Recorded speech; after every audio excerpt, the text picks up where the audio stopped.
Hello everyone, welcome to Know and Knowledge Academy. इस video lecture में एक बहुत ही इंपॉर्टेंट टॉपिक से डील करेंगे जो कि है ट्रांसफ़र ऑफ जजेस से लेकर के। और कौन से जज का ट्रांसफ़र होगा? सुप्रीम कोर्ट के जज का ट्रांसफ़र तो होता नहीं है, तो हम किसकी बात करेंगे? हाई कोर्ट के जो जजेस होते हैं उन पर सुप्रीम कोर्ट का क्या कंट्रोल होता है और इसमें क्या इशूज़ हैं। देखो, सुप्रीम कोर्ट को ये अधिकार है कि जो हाई कोर्ट के जजेस हैं, है ना, मतलब सुप्रीम कोर्ट इस पर एडमिनिस्ट्रेटिव उसका कंट्रोल रहता है, ठीक है। इसका एडमिनिस्ट्रेटिव सुपरविजन भी रखती है सुप्रीम कोर्ट। तो सुप्रीम कोर्ट को ये अधिकार होता है कि एक हाई कोर्ट से दूसरे हाई कोर्ट में जो जजेस होते हैं उनको ट्रांसफ़र कर सकती है। इनके बीच में जजेस का ट्रांसफ़र करने का अधिकार होता है सुप्रीम कोर्ट के बिहाफ पर किसके पास पावर होती है? कोलेजियम सिस्टम के पास, ठीक है। ये कोलेजियम सिस्टम के पास ही ये पावर होती है कि वो ट्रांसफ़र कर सकते हैं। तो इसमें जो आर्बिट्रेरी ट्रांसफ़र होता है उस पर हम चर्चा करेंगे कि भाई ये क्या है, आखिर आर्बिट्रेरीनेस क्यों होती है इस पर। ये बहुत इंपॉर्टेंट आपका टॉपिक कवर होता है GS2 के पॉलिटी सेक्शन में। उसमें आप जाओगे तो ये है आपका जो जुडिशरी वाला और जुडिशियल रिफॉर्म से जो आएगा, जुडिशरी के टॉपिक से ही आपका कवर होता है। तो हम इस वीडियो लेक्चर में एक ब्रीफ एनालिसिस देखेंगे काहे का कि ट्रांसफ़र ऑफ हाई कोर्ट जजेस हैं उनका कैसे काम होता है, ठीक है, और क्या क्या इशूज़ हैं और क्या इसमें सॉल्यूशंस होने चाहिए, ठीक है, जो ताकि हम एक मेंस में अगर इससे रिलेटेड कोई क्वेश्चन आ जाए, है ना, जुडिशियली रिफॉर्म से क्वेश्चन आएगा, डायरेक्टली और इनडायरेक्टली हम ये वाले टॉपिक्स को कवर कर पाएँ। अभी आर्टिकल मैंने क्यों उठाया है, ये आपका भी 8 मई 2021 को ये टॉपिक आपका अगेन न्यूज़ में था। इसके पहले फ्रिक्वेंटली 6-7 महीने पहले भी न्यूज़ में था, उसके 3-4 महीने पहले भी ये न्यूज़ में था। तो ये फ्रिक्वेंटली ये ट्रांसफ़र ऑफ हाई कोर्ट जजेस का अक्सर ये न्यूज़ में रह रहा है, इसलिए मैंने सोचा कि इस पर एक एनालिसिस कर दिया जाए, ठीक है। अभी रिसेंटली क्या है, जो पंजाब और हरियाणा के जो बार एसोसिएशन थी उन्होंने रिक्वेस्ट की थी जो वहाँ के जो चीफ जस्टिस हैं, है ना, वहाँ के जो चीफ जस्टिस हैं वो चंडीगढ़ हाई कोर्ट के, उनका ट्रांसफ़र कर दिया जाए कहीं और पर, क्योंकि उनका ऐसा क्लेम था कि भाई इनका जो एटीट्यूड है, इनका जो बिहेवियर है वो मतलब एक जो होना चाहिए वैसा नहीं हुआ, इसलिए उन्होंने डिमांड कर रहे थे कि इनका ट्रांसफ़र हो जाना चाहिए। इसके अलावा बहुत सारे ओकेशंस में भी ऐसा देखा गया है कि कोलेजियन सिस्टम ने आर्बिट्ररी बहुत सारे जो जजेस होते हैं, जो हाई कोर्ट के जजेस हैं, उनका ट्रांसफ़र कर दे रही है, ठीक है। तो बहुत सारे ओकेजन में हमने ट्रांसफ़र ऑफ जजेस का भी रिसेंटली न्यूज़ में सुना है। जैसे अगर हम बात करें ट्रांसफ़र ऑफ जस्टिस मुरलीधर, उनका ट्रांसफ़र जो बात करने की बात चल रही थी, और ट्रांसफ़र ऑफ जो ये थे इनका नाम आप पढ़ लीजिएगा, ठीक है ना, VK तहिल रमानी, ठीक है, तहिल रमानी, ये VK Tahil Ramani Madras high court के चीफ जस्टिस थे। इनसे भी रिलेटेड जो आपका ट्रांसफ़र का इशू था कुछ दिन पहले हुआ था, बाद में इन्होंने रिज़ाइन कर दिया था, है ना।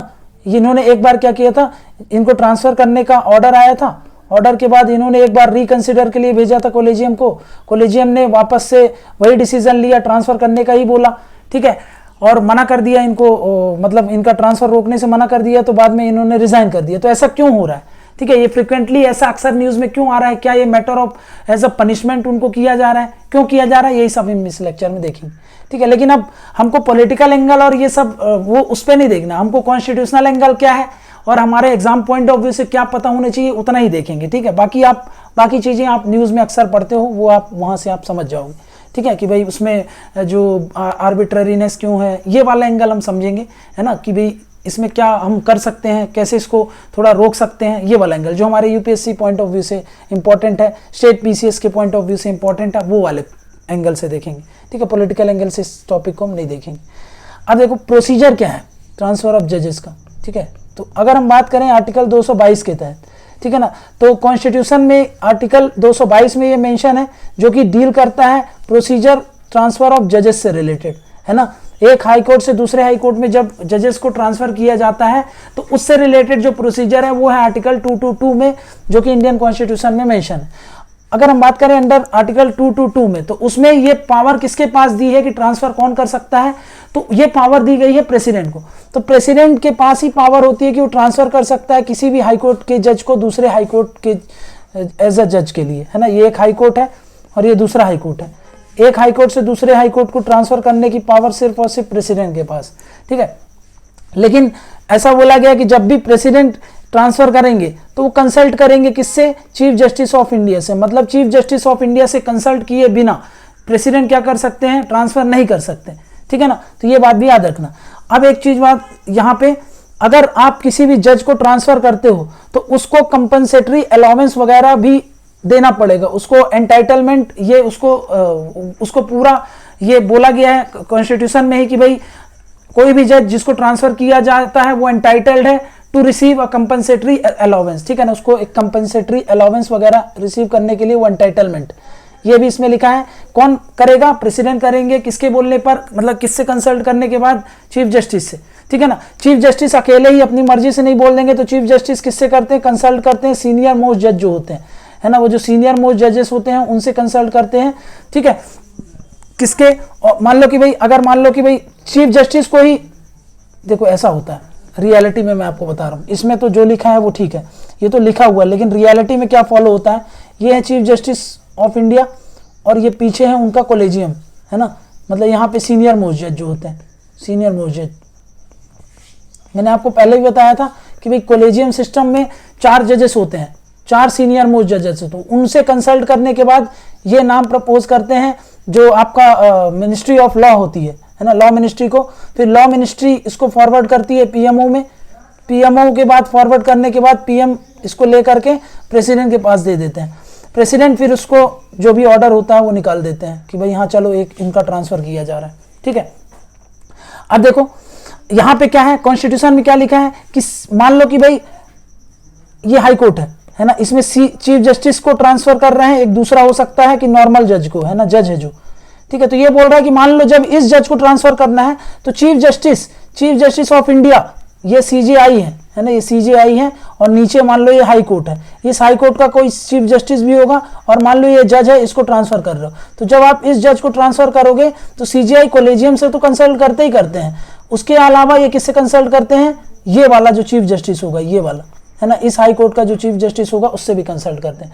तो यही लिखा है, the chief justice shall consult the senior most जज of high court to which recommend candidates belong. Senior most जज कौन होगा? वही चीफ जस्टिस, ठीक है ना, चीफ जस्टिस, इस चीफ जस्टिस से अगर मान लो ये काम पे नहीं है तो जो भी सीनियर मोस्ट जज होंगे, ठीक है, ठीक है। इसके बाद अब देखो, उसके अलावा मैंने क्या बोला कि सीजीआई उसके अलावा किससे कंसल्ट करते हैं? कोलेजियम से भी कंसल्ट करते हैं। तो ये वाला जो मेन प्रोसेस था मैंने आपको बता ही दिया, यही चीज लिखा है, बार बार वही उसी को रिपीट कर रहा है वो, ठीक है।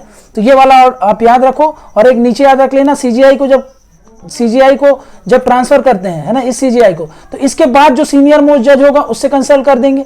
नहीं तो क्या होगा, अगर किसी भी अदर जजेस को अगर आप ट्रांसफर कर रहे हो तो जरूरत नहीं है भाई, जरूरत नहीं है सीनियर मोस्ट, तो सीधे आप सीजे से ही, उस हाई कोर्ट के सीजे से ही कंसल्ट कर लो। और जिस हाई कोर्ट में भेजा जाता है ना, मान लो ये इस हाई कोर्ट से इस हाई कोर्ट में भेजा जा रहा है, तो इस हाई कोर्ट के चीफ जस्टिस से भी आपको कंसल्ट करना पड़ता है, ठीक है। तो अगेन मैं आपको बता दे रहा हूं, क्या बता रहा हूं मैं, ध्यान से समझना, ठीक है। यहां पे समझो, ये हाई कोर्ट 1 है, ये हाई कोर्ट 2 है ना, इसका भी चीफ जस्टिस होगा, इसका भी चीफ जस्टिस होगा। ये मान लो सीजीआई ये एक जज है इस कोर्ट का, ये जज है, इसको ट्रांसफर करना चाहता है, ये चाह रहा है इसको ट्रांसफर, तो पहले ये किससे कंसल्ट करेगा? अपने कोलेजियम से, जो सुप्रीम कोर्ट की कोलेजियम होगी। फिर 2 जज और हो जाएंगे, कौन? चीफ जस्टिस इस कोर्ट का, जिस कोर्ट में आपको चीफ जस्टिस भेजना है उस कोर्ट से भी कंसल्ट करना पड़ेगा, ठीक है। और मगर अगर मान लो इस चीफ जस्टिस को ही ट्रांसफर करना है इधर, है ना, इधर, तो फिर क्या करना पड़ेगा आपको? यहाँ के जो सीनियर मोस्ट जज है उनसे कंसल्ट करना पड़ेगा, और आपको इसका अल्टरनेटिव भी बताना पड़ेगा कि इसके जाने के बाद भाई नेक्स्ट सीजे जो इस हाई कोर्ट का बनेगा वो वाला पूरा प्रोसेस भी ये सीजीआई को पूरा डिक्लेयर करना पड़ेगा, प्रेसिडेंट को, है ना, बताना पड़ेगा कि भाई नेक्स्ट इन लाइन जो सीजे बनाना पड़ेगा, किसको बनाना पड़ेगा, इसीलिए ये पूरा प्रोसेस होता है, समझ गए, ऐसे करके ये पूरा प्रोसीजर होता है, ठीक है। अब देखो, अभी मैं क्या बोला, एट प्रेजेंट अगर मान लो कि एट प्रेजेंट देखो यहां पे है सुप्रीम कोर्ट, ये है हाई कोर्ट, और ये है सेंट्रल गवर्नमेंट, मतलब सेंट्रल की एग्जीक्यूटिव में कौन आ गया? प्रेसिडेंट आ गए, पीएमओ आ गया, ये सब आ गए, है ना। एट प्रेजेंट अगर मान लो सुप्रीम कोर्ट हाई कोर्ट के जज का ट्रांसफर कर रही है दूसरे हाई कोर्ट में, तो क्या होता है, इसको इससे पूछने की जरूरत नहीं है, समझा गया, इससे इनपुट लेने की जरूरत नहीं है, ये सीधे अपने आप में ही एक अपने से डिसीजन ले सकते हैं।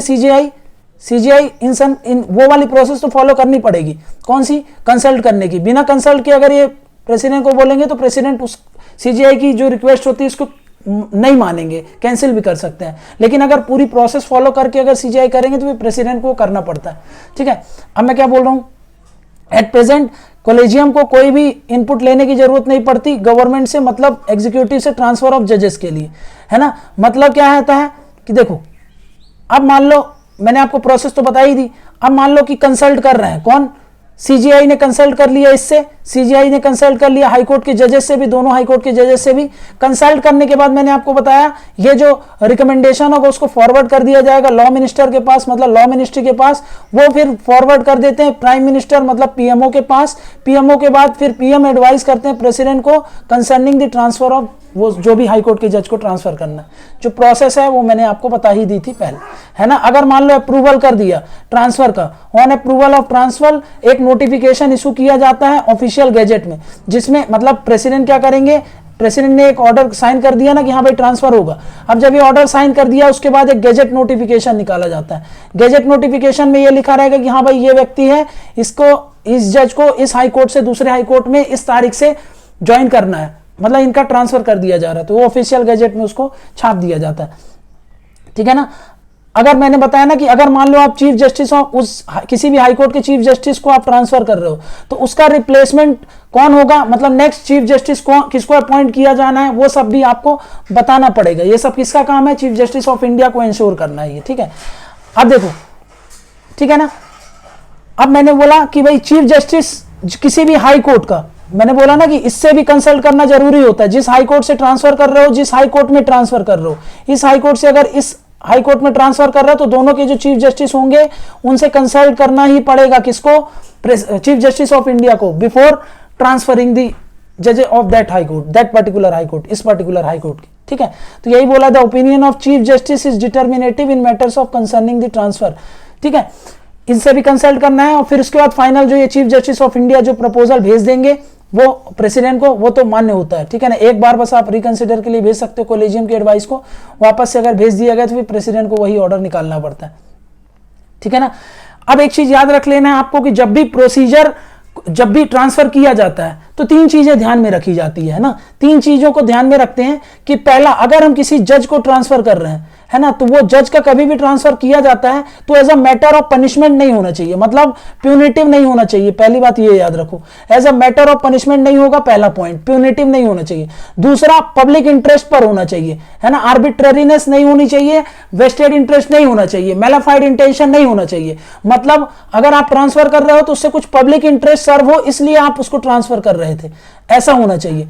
और तीसरा बोल रहा है कि भाई बेटर एडमिनिस्ट्रेशन ऑफ जस्टिस हो, है ना, बेटर एडमिनिस्ट्रेशन ऑफ जस्टिस हो, अगर उसके ट्रांसफर होने से उस जगह में जो जस्टिस का एडमिनिस्ट्रेशन है वो बहुत इफेक्टिव हो रहा है, बहुत अच्छे तरीके से हो पा रहा है, तब अगर आप ट्रांसफर करते हो किसी भी जज का तो बहुत अच्छा है।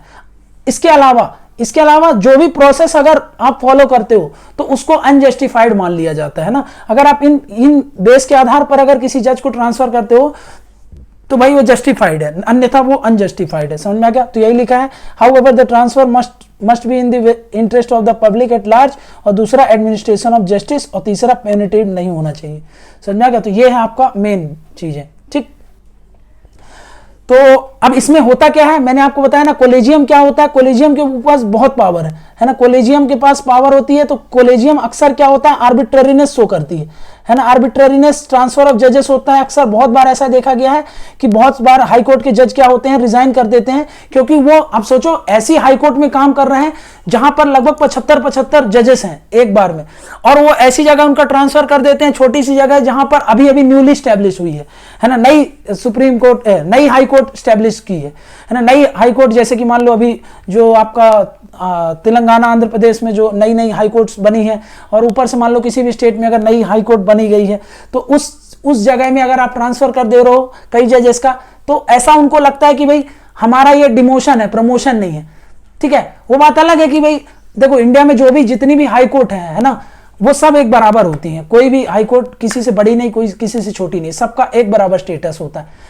लेकिन क्या होता है कि भाई एक परसेप्शन बना हुआ है कि भाई अभी अभी जो नया हाई कोर्ट बना है तो उसमें क्या हो रहा है, उसको अगर आप कुछ सीनियर जज को अगर वहां पे भेजते हो तो वो लोग उसको एज अ डिमोशन देखते हैं, बट वो सब प्रैक्टिकल में ऐसा होता है। लेकिन हमको थ्योरेटिकल एस्पेक्ट में यहाँ पे आंसर राइटिंग में ये चीज समझना है कि ये चीजें होती है तो उनको अच्छा नहीं लगता है, ठीक है। अब देखो कंक्लूजन क्या है, फिर इसमें बैलेंस कैसे बनाना चाहिए, है ना, क्या ट्रांसफर ऑफ जजेस को आर्बिट्ररी को चेक करने के लिए, है ना, कंक्लूजन टू चेक आर्बिट्ररीनेस, है ना, इसमें आर्बिट्ररीनेस ना हो, है ना, इसमें जबरदस्ती ना हो, इसमें मेलाफाइड इंटेंशन ना हो, वेस्टेड इंटरेस्ट ना हो, उसको चेक करने के लिए ये क्या करना चाहिए हमको, ताकि भाई अगर किसी जज का ट्रांसफर भी होता है तो फिर वो अच्छे खास मतलब अच्छे मन से जाए, है ना, उसको as a matter of punishment ना लगे, उसको एज अ डिमोशन ना लगे ऐसा। तो सबसे पहला जो ट्रांसफर ऑफ जजेस है ना वो आर्बिट्ररी नहीं होना चाहिए, है ना, ठीक है। इसके लिए आप क्या करो, कुछ प्रोसेस इसमें बताया गया है, जैसे कि ये बोलते हैं कि आप एक काम करो, जिस जज को आप ट्रांसफर कर रहे हो ना उस जज से भी एक बार कंसल्ट करो, है ना, कंसल्टेशन इससे भी करना है। मान लो इस जज का मैं ट्रांसफर कर रहा हूं जबलपुर हाईकोर्ट से लेकर के छत्तीसगढ़ हाईकोर्ट का, ठीक है ना, एमपी की हाईकोर्ट से छत्तीसगढ़ की हाईकोर्ट में, तो भाई अभी क्या होता है, इससे बिना पूछे क्या कर दिया जाता है, इसको ट्रांसफर कर दिया जाता है। अब एक चीज बताता हूं मैं आपको, चाहे वो हाई कोर्ट का जज हो चाहे वो सुप्रीम कोर्ट का जज हो, इन दोनों का स्टेटस एक बराबर होता है ना। ये हाई कोर्ट का जज इससे जूनियर नहीं होता, सुप्रीम कोर्ट का जज इससे सीनियर नहीं होता, ठीक है ना, ये इसके सबऑर्डिनेट नहीं होते। जो जज हैं, जज of high court are not subordinate to even chief justice of India से भी, और जो भी अदर सुप्रीम कोर्ट के कोलेजियम के जो जजेस हैं उनके सबऑर्डिनेट नहीं है। हाई कोर्ट के जज जो हैं वो बराबर होते हैं, सुप्रीम कोर्ट के जज इनका इक्वल स्टेटस होता है ना, ये जज का एक बराबर स्टेटस है, ये सब के सब कॉन्स्टिट्यूशनल कोर्ट के जज कहलाते हैं, है ना, ये सब कॉन्स्टिट्यूशनल जज हैं, तो इसलिए इनका स्टेटस बराबर है। पूरे कॉन्स्टिट्यूशन में ऐसा कहीं नहीं लिखा है कि इनका जो वो सीनियर है, ये सुप्रीम कोर्ट के जज हैं वो इनसे मतलब वो है ना, इनका स्टेटस ऊपर है, ऐसा कुछ नहीं है, ये एक बराबर है, ठीक है ना, ये सबऑर्डिनेट नहीं है।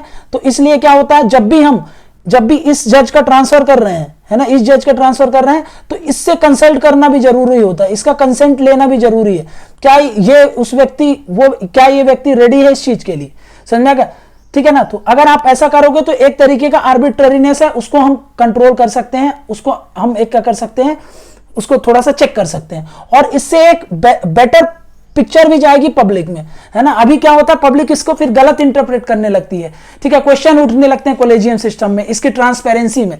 अगर हम ऐसी चीजें करेंगे तो एक तो ट्रांसपेरेंसी आएगी, है ना, ट्रांसपेरेंसी के साथ साथ बेटर पिक्चर बनेगा पब्लिक में, पब्लिक परसेप्शन अच्छा बनेगा जुडिशियरी के प्रति। नेक्स्ट क्या बोल रहा हूं, ठीक है ना, उसके अलावा ये बोल रहा हूं कि कॉन्स्टिट्यूशन ने कहीं भी सीजीआई को या फिर कॉलेजियम जज, जो कॉलेजियम जज होते हैं उनको ये पावर नहीं दी है कि आप एडमिनिस्ट्रेटिव सुपरिंटेंडेंस रखो किसी भी जज के ऊपर। मान लो ये हाई कोर्ट का जज है ना, अभी बताया ना हाई कोर्ट का जज है, और ये सुप्रीम कोर्ट के जज है ना, ये सुप्रीम कोर्ट के जज है। क्या कहीं कॉन्स्टिट्यूशन में ऐसा लिखा है कि सुप्रीम कोर्ट के जज हाई कोर्ट के जज के ऊपर सुपरिंटेंडेंस रखेंगे, एडमिनिस्ट्रेटिव सुपरिंटेंडेंस? ऐसा नहीं लिखा है ना, ऐसा नहीं लिखा है, ये बात आप ध्यान में रखना, ठीक है ना। कॉन्स्टिट्यूशन ने ये पावर इन जनरल ये लिखा है कि सुप्रीम कोर्ट कंट्रोल करेगी हाई कोर्ट को, सुप्रीम कोर्ट क्या करेगी, वो करेगी, इस पर सुपरिंटेंडेंस रखेगी, लेकिन कहीं यह नहीं लिखा है कि ये जो जज होंगे वो कॉलेजियम के जो जज होंगे वो हाई कोर्ट के जज पर एडमिनिस्ट्रेटिव सुपरिंटेंडेंस रखेंगे, क्योंकि ये कॉलेजियम सिस्टम कॉन्स्टिट्यूशन में आया ही नहीं था, ये तो जुडिशियरी का आविष्कार था, है ना। जुडिशियरी ने फर्स्ट जजेस, सेकंड जजेस, थर्ड जजेस केस के बाद ये सिस्टम को इंट्रोड्यूस कर दिया और सारा काम उसी के अकॉर्डिंग होने लगा, ठीक है ना। तो ये एक तो कॉन्स्टिट्यूशन में मेंशन नहीं है, तो ये एक तरीके से आप बोल सकते हो अनकॉन्स्टिट्यूशनल वे भी होता है, ठीक है ना। नेक्स्ट क्या है, जब भी आप किसी भी जज को ट्रांसफर करते हो तो उसका प्रॉपर रिटन रिकॉर्ड मेंटेन करो, वो भी रिटन में, और इस रिटन रिकॉर्ड को पब्लिक डोमेन में रखो, है ना, पब्लिक डोमेन में रखो, ठीक है ना। पब्लिक डोमेन में मतलब आप वेबसाइट पे बताओ पूरा कि भाई इस जज को हम ट्रांसफर कर रहे हैं, किस लिए कर रहे हैं, उसका पूरा आप वो बनाओ।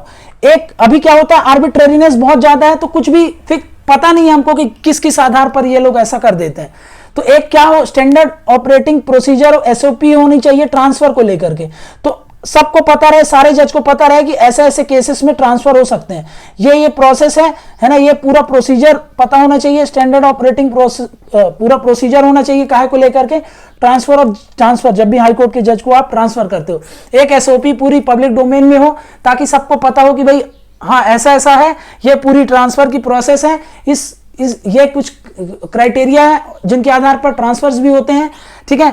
तो ये सब चीजें अगर आपको पब्लिक डोमेन में रहेगी तो इससे आर्बिट्रेरीनेस चेक हो जाएगी, ठीक है ना, ठीक।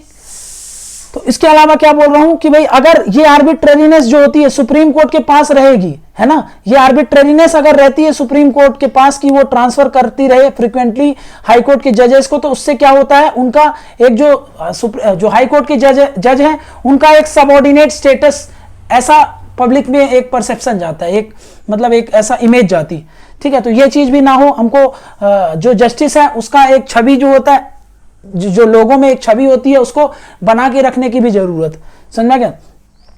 उसके बाद बताया कॉलेजियन सिस्टम में बहुत ज्यादा ओपेसिटी है ना, ठीक है ना। और उसने एक बहुत बार ये कॉलेजियन सिस्टम फेल भी होता है अपने बहुत से चीजों के लिए, ठीक है ना। ऐसा बोला जा रहा है कि इसने फेल हो गया है एक फियरलेस और स्ट्रांग जुडिशियरी को बनाने के लिए और जो पब्लिक इंटरेस्ट को सर्व करने के लिए। ये मेरे पॉइंट्स नहीं है, ये कि कोई राइटर इसको ऐसा बोल रहे हैं, ठीक है ना। तो वो क्या बोल रहा है, कॉलेजियन सिस्टम की ओपेसिटी के कारण जो एक फियरलेस और स्ट्रांग जुडिशियरी होनी चाहिए वो नहीं हो पा रही है ना। जो पब्लिक परसेप्शन बनना चाहिए, ठीक है ना, जो पब्लिक इंटरेस्ट सर्व होना चाहिए वो नहीं हो पा रहा है, क्योंकि इसमें नेपोटिज्म वगैरह होता है, बहुत कुछ इश्यूज होते हैं ये जो कॉलेजियन सिस्टम है उसके कारण। तो हमको एक इमीडिएट स्टेप लेना चाहिए, काहे को लेकर के, ताकि हम ट्रांसपेरेंसी ला पाए जुडिशियरी में और एक ट्रस्ट जो है पब्लिक का वो बना रहे जुडिशियरी के प्रति। ऐसा करेंगे तो एक हमारा अच्छा सब कुछ जुडिशियरी के लिए अच्छा रहेगा, ठीक है। तो अगर हम ये सब चीजें कर रहे हैं तो कुछ सुधार भी कर सकते हैं। तो इस तरीके से अगर मान लो आपको ट्रांसफर ऑफ जजेस से रिलेटेड कोई क्वेश्चन आता है मेंस में, तो आपको पता है कि क्या क्या एस्पेक्ट आपको कवर करना है। आपको ध्यान में रखना है क्या, आपको ध्यान में रखना है कि पूरा प्रोसीजर क्या है, इसमें दिक्कतें क्या है। इसमें दिक्कतें ये है कि कॉलेजियन सिस्टम पे पूरा कंट्रोल रहता है, तो उसमें आर्बिट्रेरीनेस बहुत देखने को मिलती है। तो फिर आप सॉल्यूशन में बताओगे कि इसी आर्बिट्रेरीनेस को चेक करना है। चेक करने के लिए आप क्या करोगे, ट्रांसपेरेंसी लाओ, स्टैंडर्ड ऑपरेटिंग प्रोसीजर लाओ, ट्रांसफर जो है होता है उसका पूरा रिटर्न रिकॉर्ड वगैरह मेंटेन करो, है ना। जो चीफ जस्टिस होती है उनकी पावर को चेक करना है। ये सब बता करके आप अपना आंसर कंक्लूड करते हो। तो ये था एक छोटा सा एनालिसिस ट्रांसफर ऑफ जजेस के ऊपर। इस वीडियो लेक्चर में इतना ही है। Thank you.